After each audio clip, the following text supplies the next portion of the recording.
What's up, guys? Welcome back. So today I'm going to be talking about 3 reasons that exposure is not working for your anxiety or your anxiety management, anxiety recovery, wherever you are at. Exposure is a huge part of recovering from anxiety. We have to face our fears. We have to face the triggers that we have to stop avoiding to live the life that we deserve.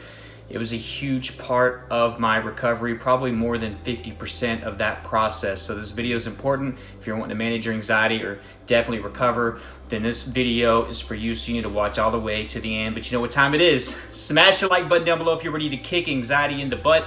Leave a comment, guys.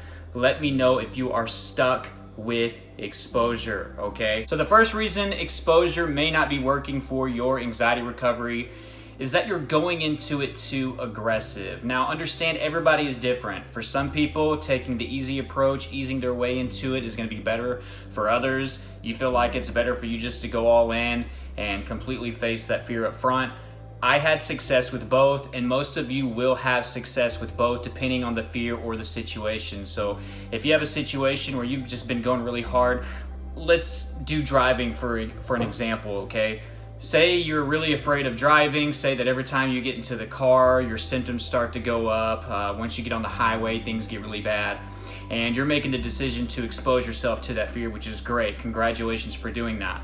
But on day 1 of exposure, you're going straight to the freeway. Now, for some of you, you will have a tremendous amount of symptoms and panic, and you'll stand strong, and you'll be able to face that fear head on, and maybe even make a breakthrough, and maybe you crack down on that association within a few times of doing this. But for a lot of you, you're gonna go do that, you're gonna be really, really aggressive, and you're gonna have a major panic attack, you're gonna have a lot of symptoms, you're gonna come away thinking that it was a failure, and you're gonna be discouraged from not only getting on the freeway, but probably getting on the car for a long time. For a lot of us, whenever we have a huge panic attack or a ton of symptoms or an anxiety episode, we are in a funk for a few days. Our body is tired mentally and physically. We're exhausted. It's like a hangover, right? And then we don't want to go through that again, so it just puts off further exposure. So the first reason is you're being too aggressive. Ease your way into it. So back to the driving example, maybe get in your car the first few days. Just sit in the car. Get your subconscious used to the situation. The next few days, just get in the car, sit there for a little bit, now turn it on. Get used to the engine being on. Then I want you to put it in reverse for a few days. Back out your driveway, go back up. Then for a few days, I want you to go around the block, all right? Then go a mile, then go 5 miles. Then get on a small county road, okay, where there's more traffic.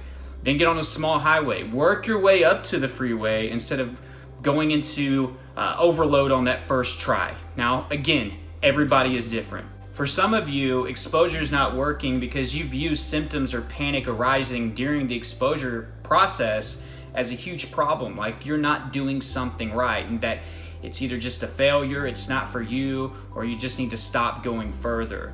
I'm here to tell you that there's suffering in recovery, there's suffering in exposure, right?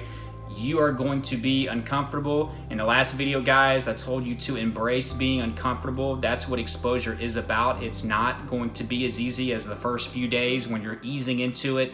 There is going to be a point where your symptoms come on harder, where your subconscious lashes out, where your subconscious gets really scared. Oh my God, now we're on a county road or we're getting on a small highway.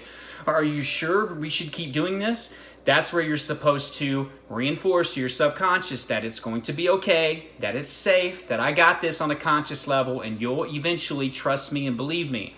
But a lot of us see the panic or the symptoms as, oh my God, we gotta stop. This is where we stop. I pushed it too hard. I need to go back to just backing out of the driveway for another month and then maybe I'll be ready.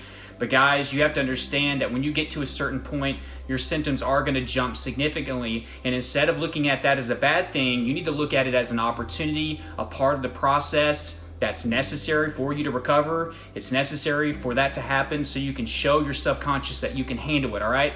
It actually means that you're doing something right. You're putting yourself in an uncomfortable spot, right?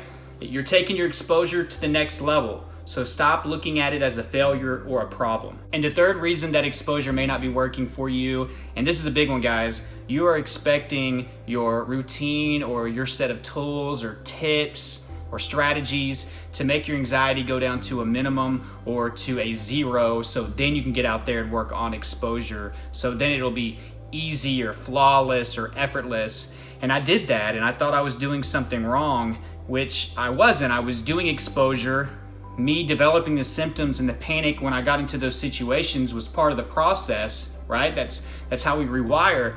But it was a problem because I was relying on the routine and the tips and the tools that I was learning and reading and studying to make that process completely flawless, right? To make it smooth, where I could just get in the car and drive down the street and my subconscious wouldn't get irritated, right? Or pissed off at me and start sending me panic or symptoms.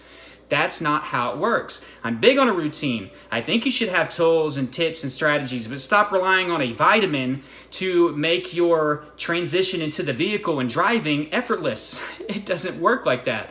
Stop relying on a diet change or an exercise program to make it completely easy to be around people and socialize when you have a huge fear of socializing, right? And I can go on and on about various triggers. I had tons of them. You have to get into those situations and irritate the subconscious, then reinforce to the subconscious that it's okay and that we are safe. And you have to do that time and time again until the subconscious trusts you. That's what exposure is about. The diet, the routine, the exercise, can that bring your anxiety levels down? Can it improve your mood? Can it help you with relaxation? Can it help you with being healthy? Yes, it can keep you from going into exposure like a loaded gun. But don't expect it to make that process effortless, flawless. I've said that a lot. Easy. It's not. And maybe it is easy in the beginning like I was talking about earlier. But eventually you're going to get to a point to where that routine didn't fully make this part easy. This transition where I'm actually driving on the highway versus backing out of my driveway. You are going to irritate the subconscious. You are going to be uncomfortable. Embrace it. But if you made it this far in the video, thank you so much for watching all of this. It means a lot to me. I want you to go down below in the comment section and I want you to put in all caps, don't give up on exposure. Don't give up on exposure. Guys, if you are ready to recover from anxiety like I did and live the life that you deserve, you need to go down below in the description and in the first pinned comment and grab my anxiety recovery course, Elite Anxiety Bootcamp. It's helping so many people. It's what I did from the moment I woke up until I went to sleep to help me personally recover from health anxiety, panic attacks, generalized anxiety disorder, crippling symptoms.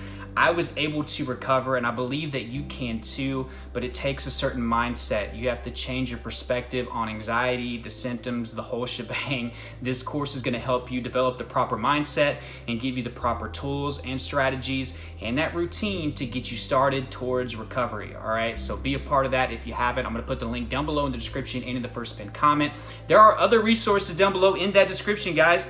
I just went through on the Facebook groups and added everybody that was wanting to join. So if you were waiting on that, I've done that. So those free Facebook groups are always going to be down there. My TikTok, my Twitter, my Instagram, and my Snapchat is down there as well. So join those. Please subscribe if you are new here. Again, please hit like if you got some value out of this video. I thought it was a little bit different than the usual topics. Unfortunately, probably most people won't click on this video. That's the sad truth. Unless it's like a symptom video, I probably get 40-50% of the views on my recovery stuff. So if you're here and you're watching, it does mean the world to me. But guys, thank you for watching so much. And until next time, guys, keep fighting. I love you all.